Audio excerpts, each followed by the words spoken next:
Alô, alô, estudantes, boa tarde, estamos aqui de novo, hein? Já voltamos aí para a nossa continuação das aulas do SSA3 de Geografia, para você especialmente aí do terceirão. O pessoal aqui tá empolgado, o Robertão tá ali todo danado, fazendo as coisas ali, tá? Fazendo os controles dele ali, da internet, o bicho é danado. Mas vamos fazer aqui a nossa segunda aula do SSA3, que você vai fazer a prova nesse próximo domingo. Então a gente vai fazer uma retomada aí de umas questões, tá?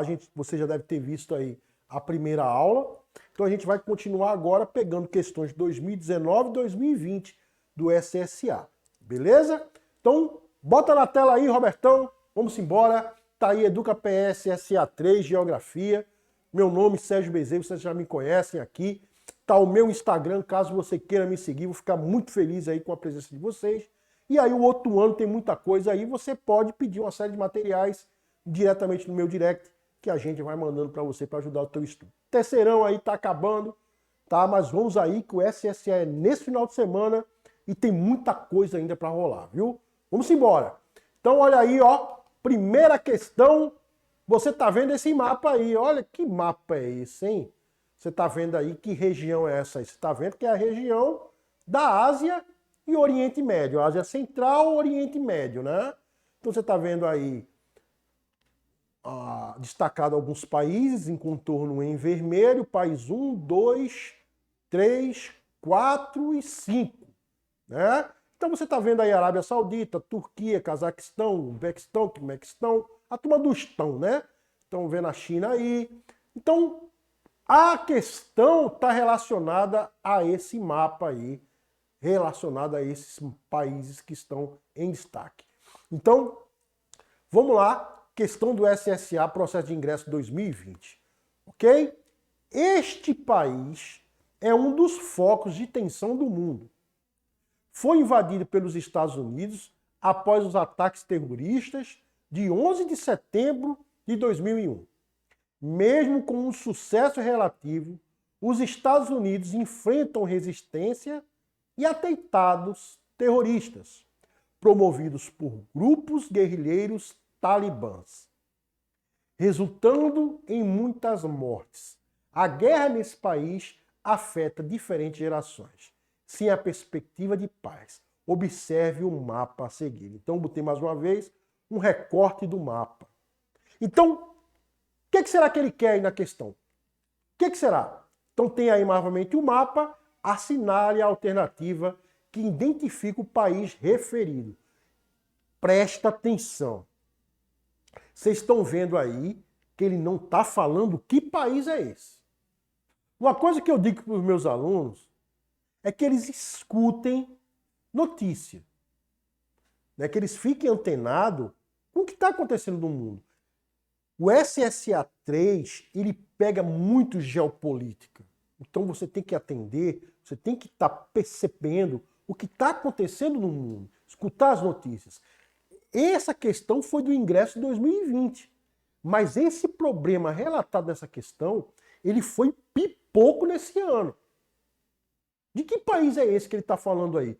Que os Estados Unidos invadiram após os ataques de 11 de setembro de 2001, que sofre de vários atentados, confrontos com os grupos terroristas talibã. Pronto, falou talibã, você já matou a questão.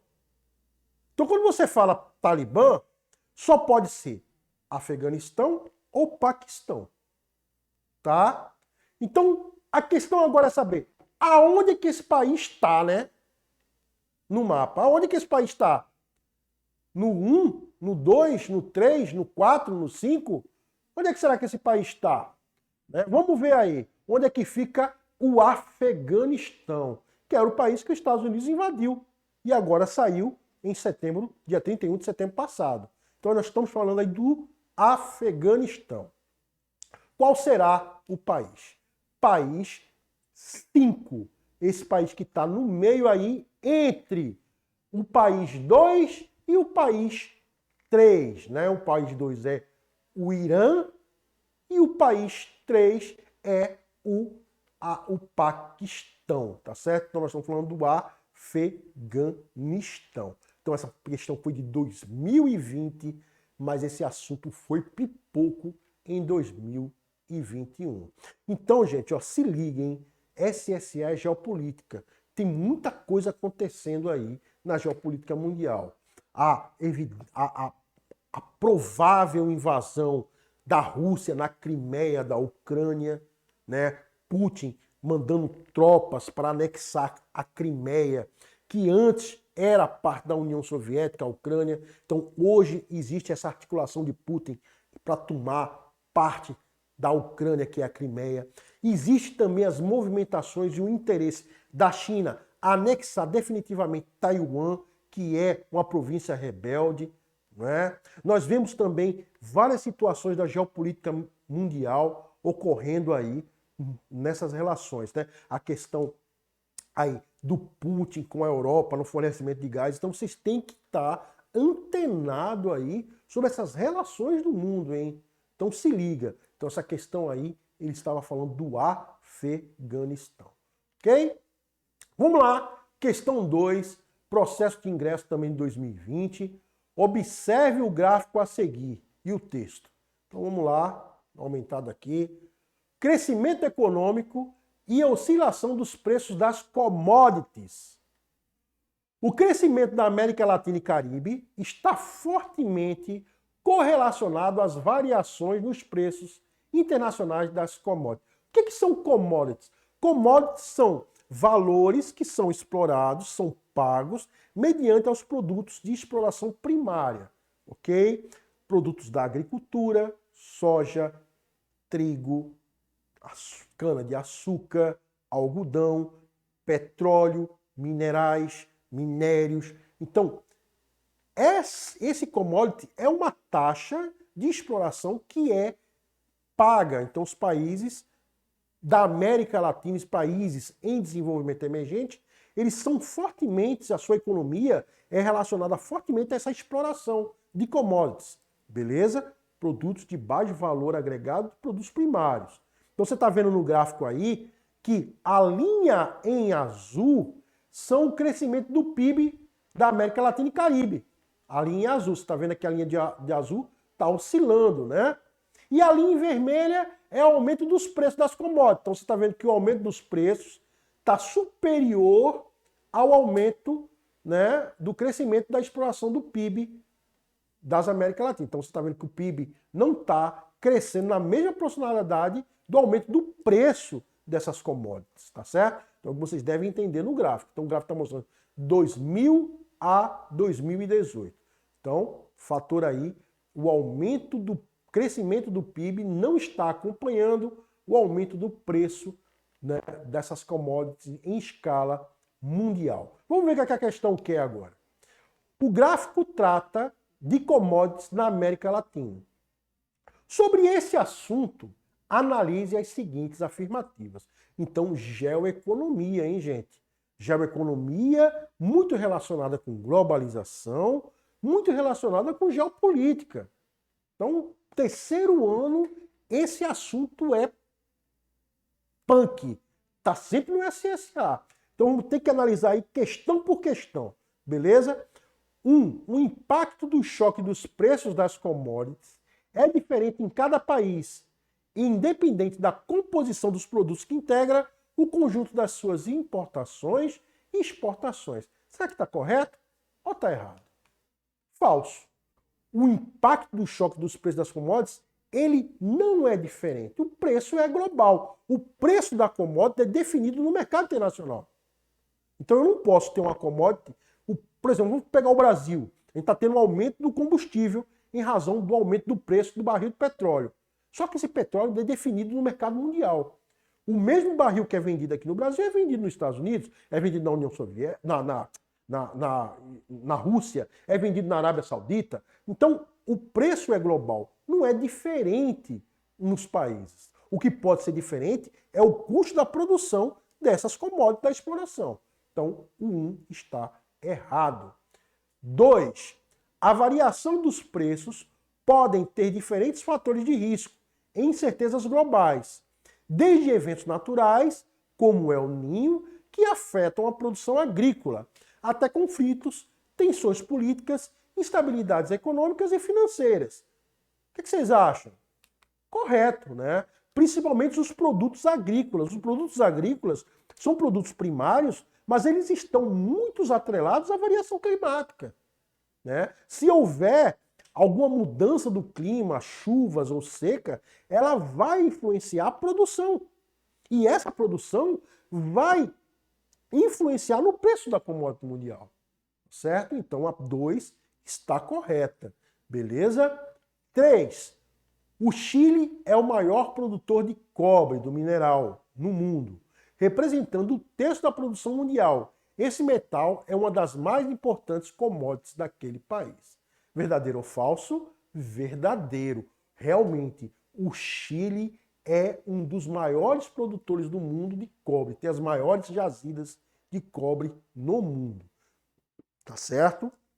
Então, realmente o cobre, ele representa uma fatia muito grande no PIB econômico do Chile. Então a 2, a 3 está correto. Vamos lá. 4. Toda a matéria-prima representa uma commodity e cada produto não dispõe de mercado próprio de compradores e vendedores, sendo regulado por escritórios globais. Será? Falso. Nem toda matéria-prima é um commodity. Tá certo? Então, vamos pegar uma indústria. Eu produzo um celular, mas eu preciso de microchip, eu preciso de processadores, eu preciso de baterias. Isso não é produto primário, isso é uma matéria-prima que vai ser utilizada pela indústria para produzir o celular. Mas não é um produto primário. Então, matéria-prima não está necessariamente ligada a um produto primário, né? A matéria-prima pode ser o petróleo, né? Pode ser uma outra coisa. Não precisa ser um produto natural, simples, apenas tirado da natureza. Pode ser um produto também já processado, né? Então, tá errado aí a questão 4. 5. Os principais commodities da Colômbia são petróleo, gás, carvão, ouro, prata e alumínio, além do açúcar e café arábica. Olha, eu confesso que essa questão é meio complicada. Né? Como é que eu vou saber quais os maiores produtos agrícolas da Colômbia? Mas aí a gente vai fazer uma associação com as outras que nós já fizemos. Né? Então, como a gente acertou a 2 e a 3, não tem nenhuma sequência ali de 2 e 3 que esteja na opção correta. Então só pode ser a letra, né? A letra E, ok? Então a E é a correta. Não precisaria você saber quais são os produtos da Colômbia, mas pelo acerto das outras duas, você já conseguiria definir a questão. Ó, preste atenção que o SSA tem muito disso, viu? E na prova do ano passado não caiu questão assim, de verdadeiro e falso, para você montar as opções. No processo de ingresso desse ano não caiu questões assim. Então é provável que nesse ano, para ingresso de 2022, caiam questões assim para você poder fazer essa relação. Então se liga aí nessa dica, hein? Vamos lá. Questão 3, processo de ingresso 2020 aí também. Ok? Analise o texto a seguir. Tá? Nos últimos 5 séculos de desenvolvimento e expansão geográfica do capitalismo, a concorrência se estabelece como regra. Agora, a competitividade toma o lugar da competição. A concorrência atual não é mais a velha concorrência, sobretudo porque chega eliminando toda forma de compaixão. A competitividade tem a guerra como norma. A todo custo, que vencer o outro, esmagando-o para tomar seu lugar. Os últimos anos do século XX foram emblemáticos, porque neles se realizaram grandes concentrações, grandes fusões, tanto na órbita da produção como nas das finanças e da informação. Esse movimento marca um ápice do sistema capitalista, mas é também indicador do seu paroxismo, já que a identidade dos atores, até então mais ou menos visíveis, agora finalmente aparece aos olhos de todos. texto do fantástico Milton Santos, do seu também fantástico livro, Por uma Outra Globalização. Então, eu falo muito de Milton Santos para meus alunos, porque vocês, com Milton Santos, vocês conseguem ter uma percepção da realidade das relações geográficas do mundo, das desigualdades e do processo de globalização. Então, o que é que Milton Santos está falando aí nesse texto? Ele está mostrando um raio-x do mundo globalizado, da sua concorrência, onde hoje a competitividade ela não está mais com qualidade, né? Ela não tem como sua visão a qualidade, mas apenas a competitividade pelo ganho, em busca do lucro, né? É a concorrência pelo lucro, pelo capital. E ele não tem mais, não existe mais a ética, não existe mais a compaixão, é o poder pelo lucro, é a globalização. Como Milton Santos fala, globaliza-se a pobreza, concentra-se a riqueza. Então ele está fazendo uma crítica dessa visão das relações socioeconômicas do mundo hoje. Vamos ver o que é que ele está querendo aí na questão. Com respeito aos assuntos contemplados no texto, deduz-se que o desenvolvimento dos países, orientado pelo capitalismo no seu ápice, volta-se sobretudo para alguns aspectos. Sobre estes, analisamos os itens a seguir. Então, quais são as relações que estão intimamente ligadas nesse capitalismo que vivemos hoje?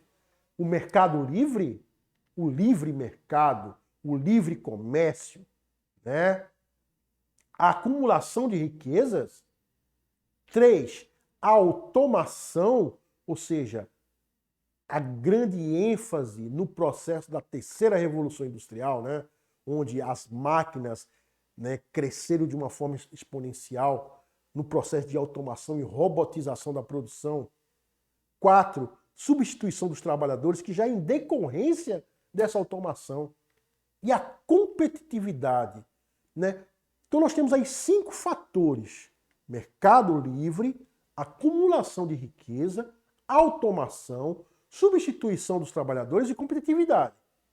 Então você vê que essas são as opções colocadas como relacionadas diretamente com o texto. Estão corretas quais? A, 1 e 2, B, 3 e 5, C, 1, 2 e 3, D, 2, 4 e 5 e o E, todas elas. Qual que será?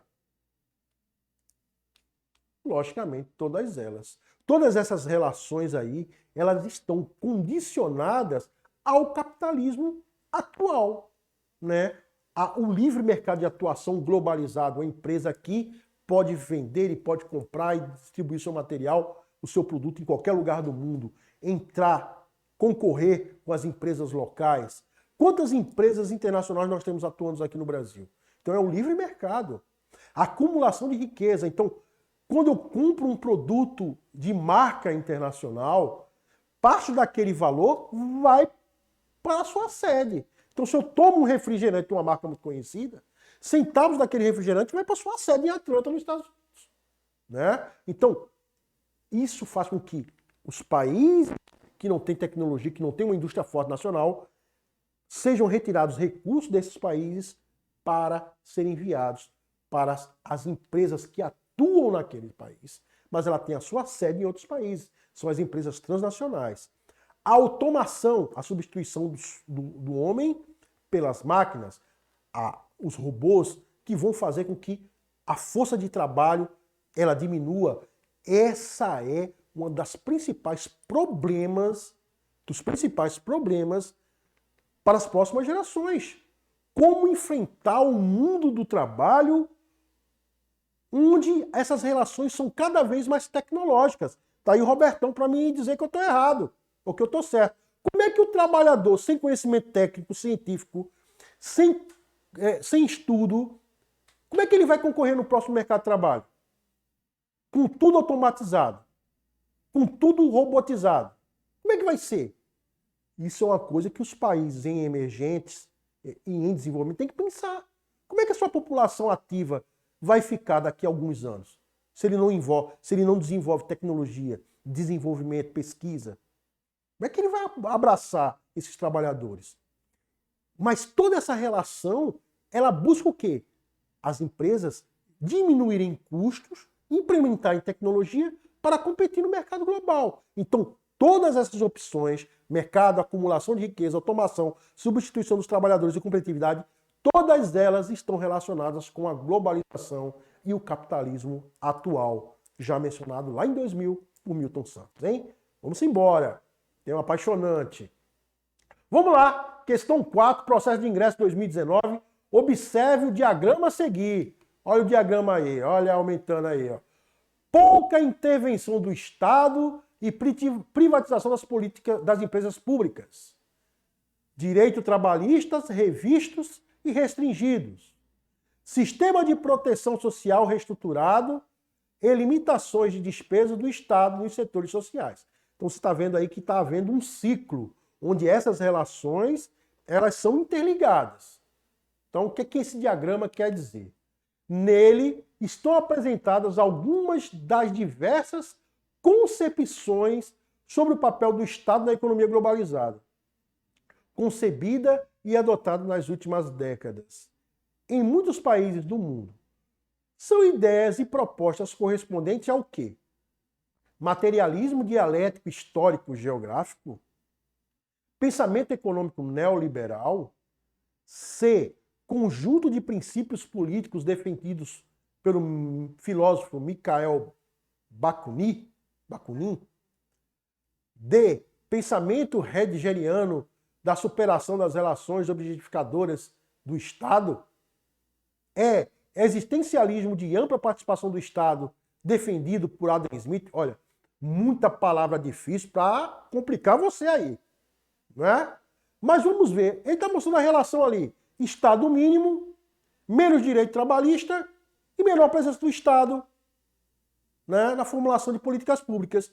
Isso só pode ser uma coisa, pensamento econômico neoliberal. Não tem. O neoliberalismo é a dimensão do capitalismo voraz. É aquela crítica que Milton Santos fez no texto anterior, né? Então, o pensamento econômico neoliberal, ele quer a menor presença do Estado para que o Estado possa socorrê-los em vez do povo. Na aula passada, aqui que eu dei agora, vocês podem ver aí se vocês assistiram, a gente falou da crise do subprime lá nos Estados Unidos, em 2007, onde as empresas de crédito imobiliário quebraram, né? Mas quem foi que socorreu essas empresas? O Estado americano, o Tesouro americano, o governo americano saneou a dívida, ela praticamente entrou com uma injeção de trilhões de dólares na economia, para que a crise não se aprofundasse. Então o Estado neoliberal é neoliberal para o povo, mas totalmente conservador para as empresas, ok? Então se liga aí. Dá pra gente responder mais uma? Rápida aí, ó. Ó, do Trump, olha o Trump aí, ó. Olha aí, imigrantes, o Trump aí com um bonequinho de neve, imigrante de neve. Vamos ver o que é. Considerando a geopolítica das migrações internacionais contemporâneas, a leitura da Sage acima, é correto afirmar que uma das principais causas desse fenômeno geográfico decorre de quê? Então você está vendo que o imigrante está chegando aí, né? Vindo como um avalanche para os Estados Unidos. É a crítica da Sage. Então o que quer dizer isso aí? Numericamente, de pequena porcentagem de mulheres responsáveis pela reunificação familiar, do aumento da demanda trabalhista, diretamente da reação conservadora da crise atual do modelo de globalização neoliberal, que subordina o capital produtivo e gerador de emprego ao capital. Vamos ver logo qual é a resposta e a gente combina. Só pode ser a B, né? Então, essa questão da imigração, da migração internacional, ela está relacionada com o problema da globalização, né? A pobreza, foi o que a gente falou, a pobreza em razão da concentração da riqueza. Então, as pessoas em extrema pobreza, elas vão buscar oportunidade em outros lugares. Ok, gente? Ó, daqui a pouco a gente volta com a última aula. Beijo grande para vocês. Valeu. Massa aí. Até mais.